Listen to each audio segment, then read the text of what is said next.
This week we are providing updates on ADHD or ADD, whichever the case may be, depending on the book that you're looking at. Yeah. And I don't know why people are confused about that. You know, it could be called either thing. they're the same thing. It's ADHD, ADD. It's all the same. Okay, Right. there's no need to fuss over these names. I think that people fuss over it just because they aren't aware of the two books that the diagnoses come from, and so somebody will say ADD, somebody else will say ADHD, And there's no qualitative difference between Right. the two. When you tell us that your child might have ADD, or we think, okay, so it's hyperactivity, inattention, impulsivity. We always go to the same place, no matter what name is used. Right. If somebody comes in and says they're diagnosed with ADD, my first thought is it was diagnosed by a pediatrician. Right. That's right. Right. So, that's true. Because that's the book that they use. That's what they use. But today we're going to focus on another article from Attitude Magazine. Right. And this one is entitled "Not Another Type of ADHD." Right. And this is a really interesting article because it introduces the idea of a concentration deficit disorder. Right. And this was sort of introduced by a person that you mentioned in yesterday's podcast named Russ Barkley. Russell Barkley. Right. Yeah, because you can almost hear the shrieks in this title when it said "not another type of ADHD." Like, oh my gosh, now no, it's nothing to worry about. Right. We've been dealing with this. We've been dealing with the issues involved for years. Right. As school psychologists, as clinical psychologists, we occasionally run into children who have what we call slow cognitive tempo or cognitive processing deficit. Right. So there's really nothing new here. Right. What is new is that professionals are beginning to recognize this disorder, and what they're trying to sort out is whether a deficit in concentration is a form of ADHD or a separate disorder. Right. And that's the way knowledge grows. Right. This isn't like we're trying to make it more complicated, but this is how our understanding of disorders increases over time, is that we start to look at these separate expressions of a disorder, and then we start working out whether it's a separate disorder, a unique disorder, or a comorbid disorder. Asperger's disorder is an example of that. Exactly. It went away in the DSM-5 because research suggests that it is really probably just a part of autism spectrum. Right. And one of the reasons why we are concerned about concentration deficit disorder is because we have known, again, for a very long time that there is a subset of kids with the inattentive type of ADHD who are, again, as you said, sort of slow tempo. They are, they just kind of get lost. They daydream, and those kids even respond to different medications. We talked on Monday about different medications, and I've seen a lot of these kids even prescribed things like Wellbutrin and some of those antidepressant medications to help with their ADHD symptoms. And so the question is very valid that maybe this is something different. That's right. And as I said, we have seen these children. In fact, I had a parent not long ago. We were talking about her child's symptoms. And she said, well, no, he just kind of moves slowly all the time. And she said, we refer to them as sloth-like behaviors, that there's this very slow movement. So it's something that we see clinically. And we use this descriptive term of slow cognitive tempo, but that sort of has a negative connotation, okay? Yeah. And it was Russ Barkley who said, okay, well, let's call it what it is, which is really a deficit in concentration. Right. So he said, let's call it concentration deficit disorder. Right. Not to be cute or not to complicate things, but it is a descriptive term for this subset of kids who are going undiagnosed right now because we haven't really thought about their concentration deficit and the slow cognitive tempo. Right. We know it's there, we just haven't known what to call it.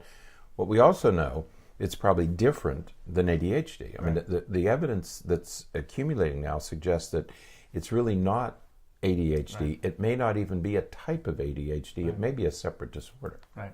And again, these kinds of ideas have been introduced for a very long time. I mean, for as long as I can remember in the field. There are things like people like Dr. Amen who proposes, I think, 8 different subtypes of Right. ADHD. That's and right. Other people who talk about the anxiety subtype of ADHD and the depressive subtype of ADHD.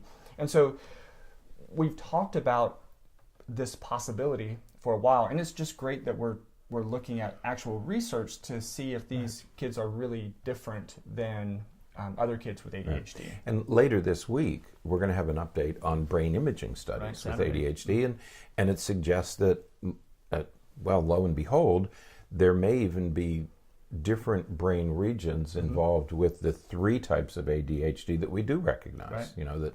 That it may be completely different brain regions, which makes sense because the brain is a very complex organ, and it's completely reasonable to think that each disorder is associated with a separate brain deficit. Absolutely. So there's really nothing new here. There's nothing to be worried about. But I'm happy to see that we're beginning to acknowledge this other type of potential problem that some kids may encounter. Right.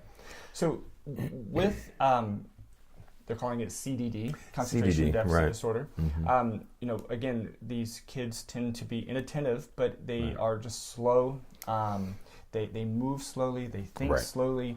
They process slowly. They're certainly not necessarily intellectually delayed or anything like that, but they're just slow. Right. And so, we don't really have medication specifically for it because it's not even an official diagnosis, and so certainly the FDA isn't going to approve medications for it. I mentioned earlier that I have seen some kids on different medications, not really ADHD specific medications, but other medications for this. But they also talk about some other things that you need to do if you have a child who has this sort of slow tempo, like making sure they get enough sleep and good dietary habits and those kinds of things. Yeah, the confusion. One of the things that you'll like about this article that's posted is that it just has a series of questions. There's 7 or 8 questions. And very brief, very easy to understand explanations. It really does clarify the issues involved. For example, they say, well, what are the symptoms? Well, there could be anywhere from 4 to 14 symptoms. Okay, so that hasn't been worked out yet. But there are 5 core symptoms. What are the core symptoms? And the 5 are you lose track of your thinking. Okay, you notice the child loses track of her thinking. They're easily confused. We say, well, she's not paying attention to what? No, they're just easily confused. They seem drowsy. They're slow thinking and slow moving. That's where the slow part comes in. So there are these sort of 5 core symptoms. And those are kind of unique because children with ADHD classic ADHD don't display those 5. Okay.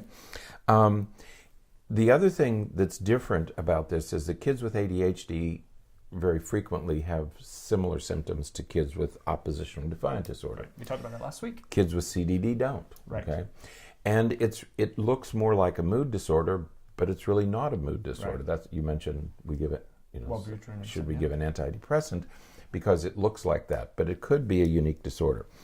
The other thing that is interesting about this, and I'm really, it's gratifying to see this, that one of the concerns is the difficulty these kids have in forming and maintaining friendships with others.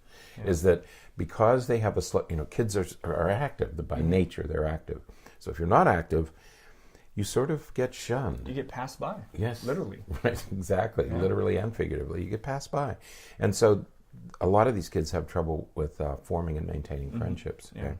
They don't have as many academic deficits, fortunately, as other kids. They will struggle with timed tests, and so these are kids who really benefit from additional time on tests and things like that because, again, if they're thinking slowly, if they're processing a little bit more slowly, they're going to need that extra time. Yeah, their disadvantages in any time task, whether it's physical, athletic, academic. And it's always interesting to me, and again, it's just great that we're looking at this more detail because one of the most common accommodations that we offer kids with ADHD in schools is additional time on tests. Most kids with ADHD don't use additional time. They're one of the first ones done. They're the first ones done. That's right. So they don't need the extra time.